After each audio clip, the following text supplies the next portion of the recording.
Good morning. You're listening to Central Wisconsin's 24-hour information station, AM 1320 WFHR. It's time now for the Morning Magazine, brought to you by Comfort Air Heating, Cooling, Plumbing. Now, with the Morning Magazine, here's Carl Hilke. Thank you, Jerry, and good morning, everyone, and welcome to today's show on AM 1320 and streaming live at WFHR.com. Another wet Wednesday.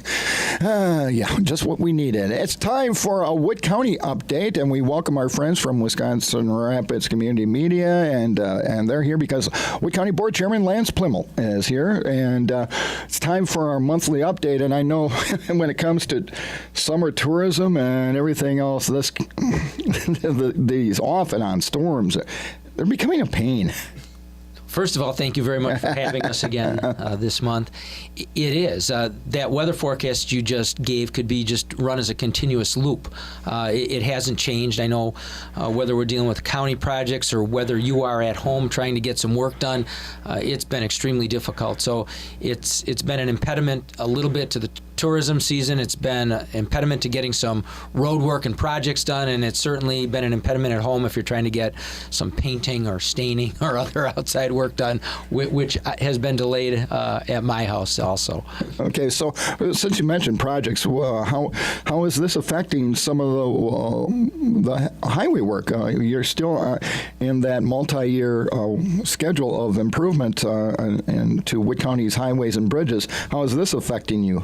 Well, Carl, we're getting by, but it does slow you up a little bit. I mean, it's pretty difficult to either grade or pave through puddles when it's pouring. Light rain doesn't affect you much, but realistically, I don't know what our rain totals are this year, but they've got to be 2 times what the normal totals are by this time of year, and it makes those projects difficult. That being said, we're still fairly on schedule. I mean, we might be a week behind somewhere or 2 weeks. I've seen some delays in projects where we would have paved last week, and now we're paving hopefully this week. And again, it depends what part of the county you're in. We have some very heavy soils in some areas that cause greater delays, and down here in the Wisconsin Rapids area, fairly sandy soils, which drain relatively quickly. Although if you've driven through northern Adams County, even though they have some sandy soils, in places it appears to be a rice paddy.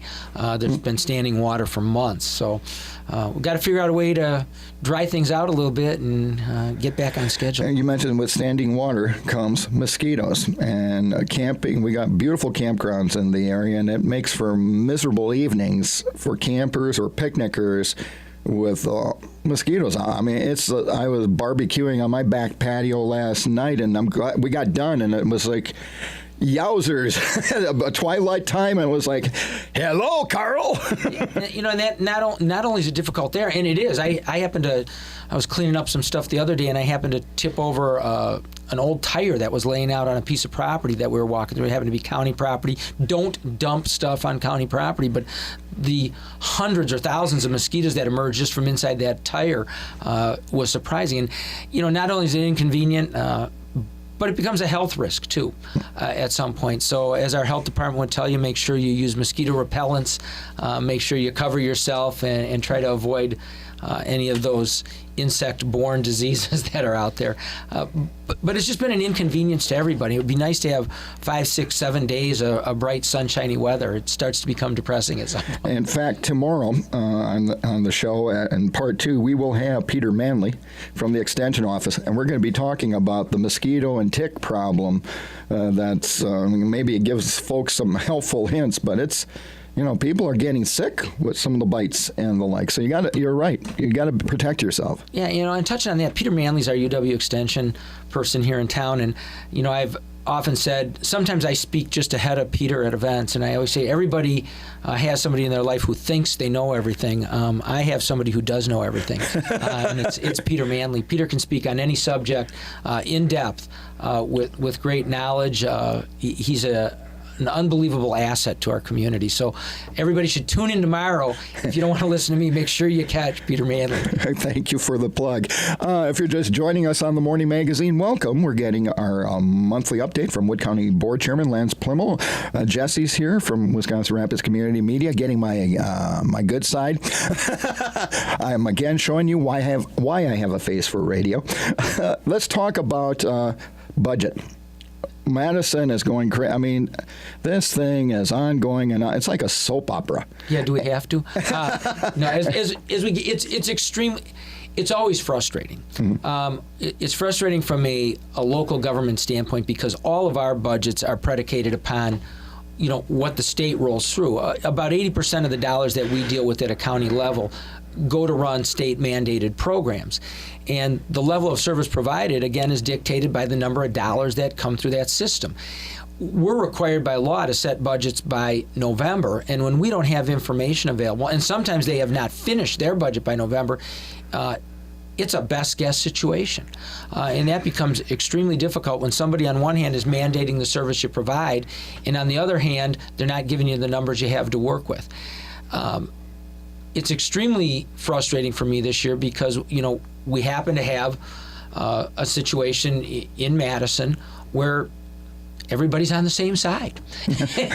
And you think you could, when you have those numbers of votes, you think you could come to some agreement on the budget. And I guess the message I would send that way is it causes us great concern at the local level when those aren't done on time. And everything I read yesterday said, we're not going to have it on time, obviously.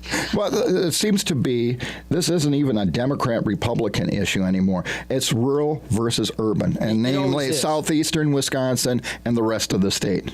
And and it's something that I talk about in our county all the time. We often in government spend way too much time trying to craft a perfect solution instead of a good solution. And I got news for everybody out there, even at the county level, I don't care if it's the state or federal level, crafting budgets is not rocket science. It's not neurosurgery.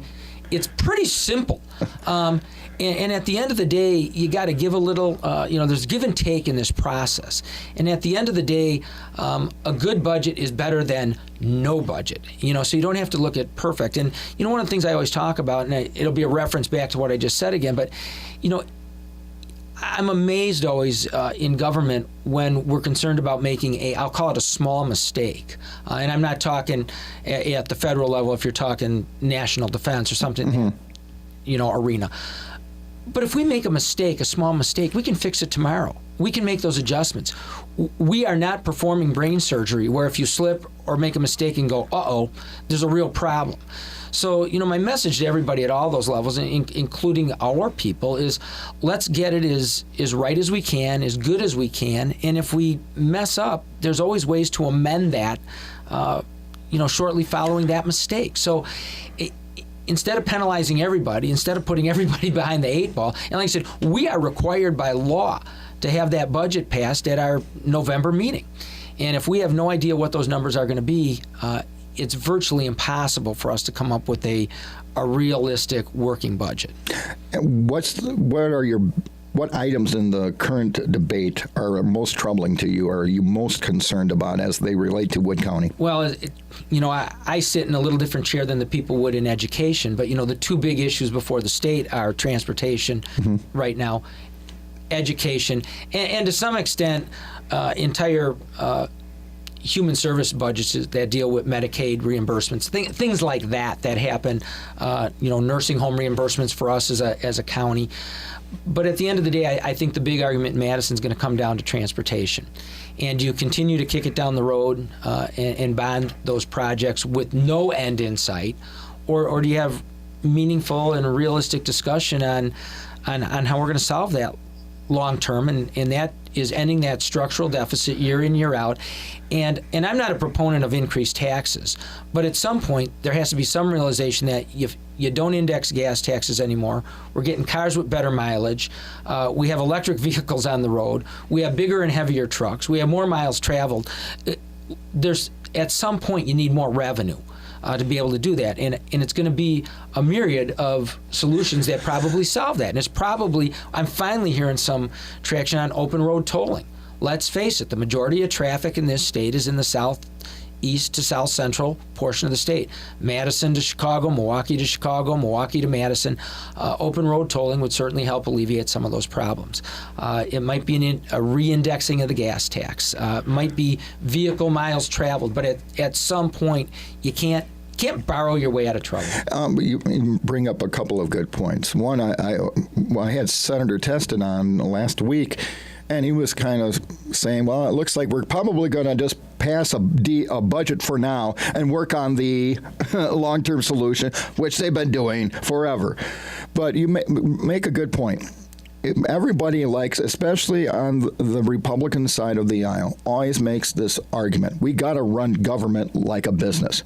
Well, in business, if your costs and what you're getting for your service aren't equal, or you're not covering your costs and making a profit, you increase your prices. I mean, you apologize to your consumers, but you go, hey, my costs are going up. I'm sorry, I have to raise my prices. That's a given in a free market economy. It's like when they get to government, well, we don't have the money and we don't know what to do. And I've said, government needs to be transparent, but your decisions also need to be explainable, right? To some extent, and defensible. And if you can go to the public and say, there's a reason we're doing what we're doing. We're not raising taxes. We're not to put it in a rainy day fund. Right. But you don't have that anymore. Yeah. It becomes something where you can go to the constituent and you can lay out the plan. In defense of state legislatures and federal governments, when both sides of the aisle come together, it's, do we have enough money in the total budget that we could spend it on transportation fixed? The answer is yeah. But where do you take those dollars from? And I always say, and that's where the argument starts. Right. Do you spend more on the human services side? Do you spend more on the infrastructure side? Who do you take it away from? And that's the dilemma that I think most politicians deal with. I, as a government official, deal with this every day. And it comes down to a couple things. And, one is kind of that private property rights versus the public. Sure. Where do we balance that? Personal responsibility versus, the nanny state. Right. We have a huge opioid problem right now. It's an epidemic, and it's costing the state millions and millions of dollars. And on the other side of that is if you purposely run your car into a wall every day and expect the state to fix it, they probably would say no. And if you have people who, by choice, decide they're going to engage in what would be less than favorable behaviors, at what point does the state say, we're tired of paying for that? And I'm not telling you which side of that aisle you should be on, but those are the dilemmas and the debates that happen in Madison. We have seen an exponential increase in the amount of money that has been thrown at some of the human service provisions we have. We've seen some increase in the transportation budgets, but at the end of the day, there's more money in the pot than there used to be. And then how do you divvy that up? And that's where those arguments happen. But here's the thing I see a lot, and I hear this from officials too. Okay, they'll make the cuts that are needed, but they don't cut that mandate. They'll cut the money that you get, but they'll still say, you still got to do it. It solves the state budget problem. It doesn't solve the local government. Exactly. But they just pass it down the road to you. Right. And we are the delivery mechanism for those services. I would say that most of your legislators, your senators, your assembly people, are cognizant of that fact. They realize at the end of the day, we need to provide the service that they're mandating that we do. And the county's association platform has always been, if you mandate it, fund it. I think that's every association in the state of Wisconsin. Or give us some latitude on that. In fact, Senator Teston, when he was on my show, said he encouraged local government officials, and that would include you, send me your top 5 mandates that really drive you crazy. Yeah, and I'll say this: Senator Teston has been open to discussion. I actually had dinner with him a week ago Monday. We sat down. We were probably together for 2 to 3 hours, and we're able to discuss some of those issues. And I will say this: he's somebody who listens. He's open to those ideas. So not only do you need to share them with your local officials on those local issues, but you need to share them with our state government officials there. And when you have the opportunity, those congressmen And they work for us. They work for us. They do work for us, and there needs to be some agreement on how that happens. And that's why, when somebody tries to pigeonhole me personally on issues, I tend to be a fiscal conservative. I tend to be somewhat socially liberal or libertarian. I think I think that's the way most people are. And at the end of the day, the decisions you make need to make sense. And that's why I don't like vending machine justice. Why can't we put a driveway on this highway? Because we have a rule that says we can't. Well, if there's no other option, then somebody needs to step in and say, we need a driveway. If we don't have enough money to fund transportation, then somebody needs to step up. I'll get in trouble for saying it, but put your big boy pants on or big girl, whatever gender it is, and say we need to solve the problem. And it's gonna be tough, but when you're constantly running for re-election, and they do it on a 2-year cycle at those levels, and for some people that is their only source of income, re-election becomes a bigger issue than solving the problem. That to me is frustrating, and that's why you've heard me say it on this show. I say it out in public all the time, but politician should not be a profession. and I greatly admire those people out there who, at the end of the day, leave Madison or leave Washington and go back to another job, a real profession, other than just that. Now, I understand that in leadership it takes a lot of time, but typically state legislatures, for the most part across the country, are part-time jobs, part-time positions. They meet for a month and a half. They go back, to work in whatever profession that is, and they get their budget set. It's frustrating for me when we have a full-time legislature and we don't have a budget in place. Both sides of the aisle, I've seen it with both. That's whether right. it be Republican or Democratic. I agree. Criticize one, it just happens. No, it's been the culture of Madison. Let's talk about something more pleasant. How's the move? That's about anything. Where do you want to go? Well, get an update about the move. Okay, sure. A lot people have been noticing a lot more traffic downtown, which is great. The city loves to see that, and I'm hearing from the employees that have moved to the River Block that they love their new home. How is the move going? There are a lot of moving parts. It started with the move over to River Block, which has gone pretty smooth. It went on time and on budget, which is pretty phenomenal, because I've said it before, but back in the 1950s when we built the original courthouse, we were 50% over budget. So when I hear things aren't like they used to be, you're right. We're under budget. We're not over budget. Two, I think most of the people there are fairly happy with the new accommodations.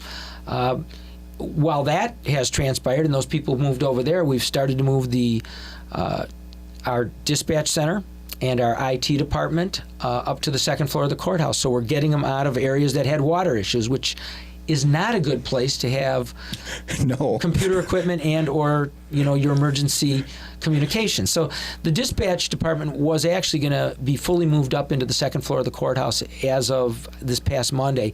There's been some delays there, but it's generally because of furniture delivery and that kind of setup. We should be fully operational in that new setup on July 26th, I believe is the target date.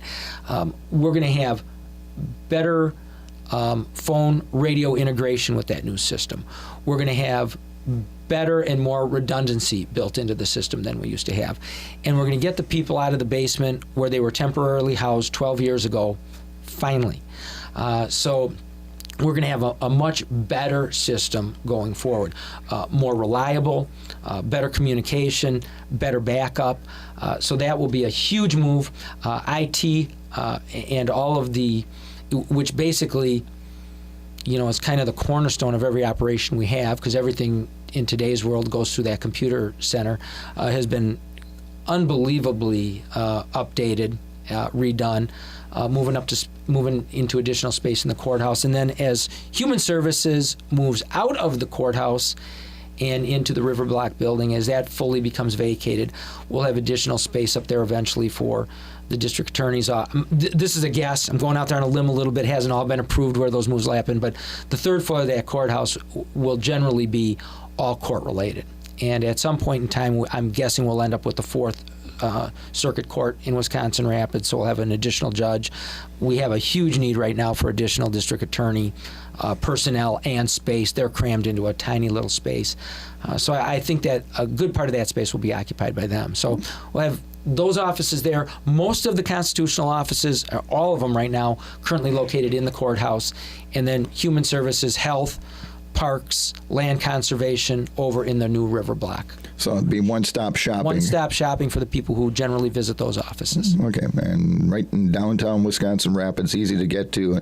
And so when are we planning to have some open houses? People are anxious to get a look inside. I asked that exact question the other day, and we haven't set any dates. And we have had people wander in and out at different times, but I'm guessing we'll be fully situated in that building generally by August 1st. So I'm guessing sometime early August at some point we'll probably have an open house.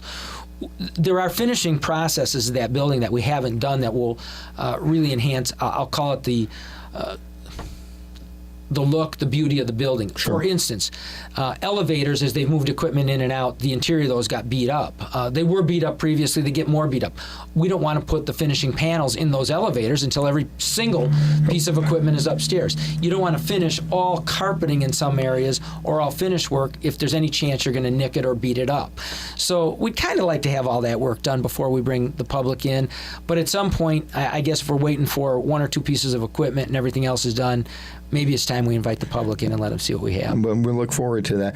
4th of July weekend, any message? I guess be safe out there and obey I got a thing from the state even on obeying local fireworks ordinances. Yeah, be common sense again. Be careful, be safe. Every time that we have to send emergency services out somewhere to tend to somebody, it creates other problems within the county or those local municipalities, and there's a cost to that. And I'm going to say that 90% of it could be avoided with just a little bit of common sense. So if you're in our parks, abide by those rules. They're fairly close to capacity, obviously, on these weekends. Kind of a unique situation this year, the 4th of July holiday, right in the middle of the week, basically. A number of people off this week completely through next Tuesday, a number of them off starting Friday, going through the following week. So I anticipate some pretty big crowds. But, be safe on the water. Respect others out there. Be safe in the campgrounds. Although I say abide by those fire restrictions and ordinances that relate to burning. But right now, if you could get a fire started outside, good luck. But still abide by those ordinances. And then, just safety everywhere else. Safety on the roads, abide by those rules and regulations. We don't like pulling people over. We don't like writing tickets. Those are usually written to protect those other people on the highways, byways, rivers, lakes, and streams, so they don't get injured or hurt. It comes down to personal responsibility. Or as I say, don't be stupid. Yeah, everything we do boils down to basically personal responsibility, and that's the way I try to address the government issues. Would I do it in my own household? Would I do it for my own children or grandchildren, if I eventually have some? But you try to look at the next generation. You try to leave it better than you found it, and you try to make decisions based on day-to-day information. Well, as always, I appreciate the time, and you and everybody in Wood County. We wish you all a happy 4th of July holiday. Thank you. Same to everybody out there who's listening today. Okay, take care. Thanks, Carl. Wood County Board Chairman Lance Pliml wrapping up part one of today's morning magazine here on AM 1320 and WFHR.com. And we also say thank you to Jesse, who was here from Wisconsin Rapids Community Media. You can view this program in its entirety on their great website, as well as on your local cable affiliate.